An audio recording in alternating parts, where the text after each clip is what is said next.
Hello friends, সবাইকে স্বাগত জানাচ্ছি MK trading and academy for the stock মার্কেটের official YouTube channel MK trading বেলদাতে। আজকে আমরা এখানে এসেছি যেটা হচ্ছে 24 জানুয়ারি মার্কেট রিলেটেড ইনফরমেশান নিয়ে। মার্কেট 24-এ কী হবে বা আজকে পুরোদিন মার্কেট কী করলো, কালকের সেন্টিমেন্ট কী থাকবে, কালকের স্ট্র্যাটেজি কী থাকবে, একটু ডিপলি অ্যানালাইসিস করব। তো সবার আগে বলে দেবো, এটা ডিসক্লেমার, সবাই দেখে নিন, ডিসক্লেমার দেখে ট্রেড করুন। এবার যদি আমরা নিফটির অ্যানালাইসিসে আসি, নিফটির একদিনের চার্টে আমরা দেখব যেটা কালকের ভিডিওতে আমরা ডিসকাস করেছিলাম। কালকে যে হ্যামার ক্যান্ডেল তৈরি করেছিল, যে এই যে ক্যান্ডেলটা কাল তৈরি হয়েছিল, এটা কিন্তু হ্যামার ক্যান্ডেল ছিল। তো আমি বলেছিলাম নিফটিকে আপার ট্রেন্ডে যেতে হলে আজকের যে ক্যান্ডেল তৈরি হবে এর উপরে কিন্তু তৈরি হতে হবে, তখনই কিন্তু এটাকে হ্যামার ক্যান্ডেল বলে বলা হবে। তো যথারীতি আজকে কিন্তু ক্যান্ডেল উপরে ক্লোজ দিয়েছে। কালকে ক্লোজিং ছিল 23,155, আজকে কিন্তু ক্লোজিং এসছে 23,205। তো মার্কেট আজকে পজিটিভ মুভমেন্ট দিয়েছে নিফটি, এবং একটা ভালো জায়গায় মোটামুটি বন্ধ করেছে, 23,200 কাছাকাছি বন্ধ করেছে। 23,280 পর্যন্ত গেছিল, সেখান থেকে মার্কেট কিন্তু স্টে করতে পারেনি, সেখান থেকে নিচে এসে 23,200 কাছাকাছি বন্ধ দিয়েছে। তো এই জায়গায় যদি আমরা ডিপলি একটু অ্যানালাইসিস করি, সেখানে আমরা দেখতে পাবো মার্কেট কালকে কি হতে পারে।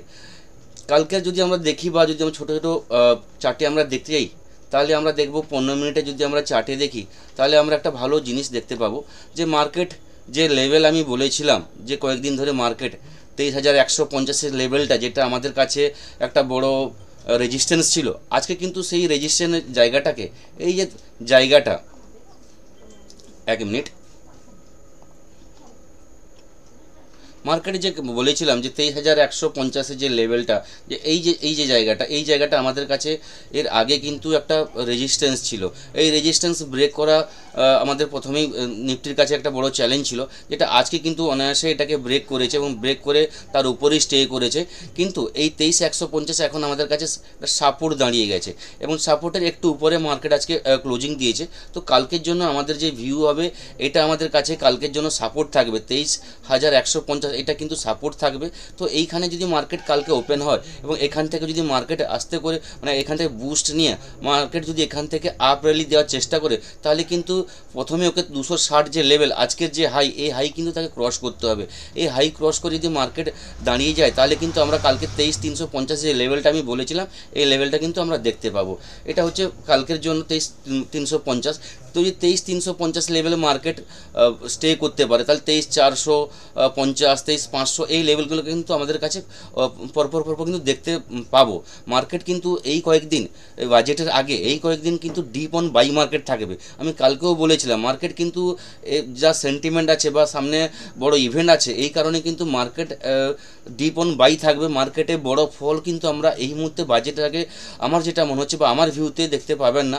বড় ফল থাকলে কিন্তু বাজেটের পরই আসবে। বাজেটের আগে মার্কেট চাইবে একটা ট্রেন্ড যেতে বা বড় ইভেন্টের যে একটা প্রি র্যালি, ওটা কিন্তু দেখানোর চেষ্টা করবে। তো এই জায়গায় মার্কেটে আমি বলবো এই কয়েকদিন মার্কেটে কিন্তু ডিপ অন বাই করার চেষ্টা করুন, এবং ছোট ছোট পয়েন্ট নিয়ে বেড়ান, স্ক্যাল্পিং করার চেষ্টা করুন, ভালো প্রফিট আসবে। এবং যদি ব্যাঙ্ক নিফটির ক্ষেত্রে আমরা যদি যাই, তাহলে ব্যাঙ্ক নিফটিতে দেখবো ব্যাঙ্ক নিফটি কিন্তু ওভারঅল কিন্তু আজকে মর্নিংয়ে একটা ভালো আপ মুভমেন্ট দিয়েছিল, কিন্তু 48,800 কাছাকাছি গেছিলো এবং 800 ক্রস করে গেছিলো, 900-র কাছাকাছি চলে গেছিলো। সেখান থেকে কিন্তু মার্কেট স্টে করতে পারেনি, সেখান থেকে সেলারদের প্রেসারে এসছে এবং মার্কেট 48,600-র কাছাকাছি মার্কেট বন্ধ করেছে, কালকের নিচে ক্লোজিং দিয়েছে। যদি আমরা ডে ক্যান্ডেলে দেখি ব্যাঙ্ক নিফটির ক্ষেত্রে, ডে ক্যান্ডেলে ব্যাঙ্ক নিফটির যে আজকে ক্যান্ডেল তৈরি হয়েছে কিন্তু উইক ক্যান্ডেল হয়েছে নিফটির তুলনায়। কালকে যে আমি বলেছিলাম যে ড্রাগন ফ্লাই দোজি তখনই হবে, কিন্তু তার আগে একে যে ক্লোজিং দিতে হবে, এর উপরে কিন্তু গ্রিন ক্যান্ডেলে ক্লোজিং দিতে হবে। কিন্তু আজকে ব্যাঙ্ক নিফটি ক্লোজিং দিতে পারেনি, তার উপরে তার নিচেই ক্লোজিং দিয়েছে। তো ব্যাঙ্ক নিফটি কিন্তু কনফিউশন জায়গায় দাঁড়িয়ে আছে। ব্যাঙ্ক নিফটি মনে হচ্ছে নিফটির চাইতে বেশি উইকে দাঁড়িয়ে আছে।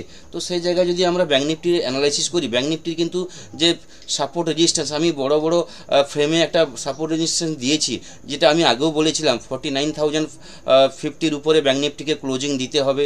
তার উপরে ক্লোজিং দিল, মানে এই যে জায়গাটা, এই লেভেলটা যদি ব্যাঙ্ক নিফটি ক্লোজিং দেয় 49,000-এর উপরে, সেখানে কিন্তু একটা জায়গা আসবে আপ ট্রেন্ডের জন্য। এই লেভেলটাকে ব্যাঙ্ক নিফটিকে কিন্তু আগে ক্লোজিং দিতে হবে এই লেভেলটার উপরে। এই লেভেলটার উপরে ব্যাঙ্ক নিফটি তখন না ক্লোজিং দিচ্ছে, মার্কেটে আপ ট্রেন্ডের জন্য আপনি ট্রেড করতে পারবেন না বা কোনো কিছু নিয়ে আপনি হোল্ড করতে পারবেন না।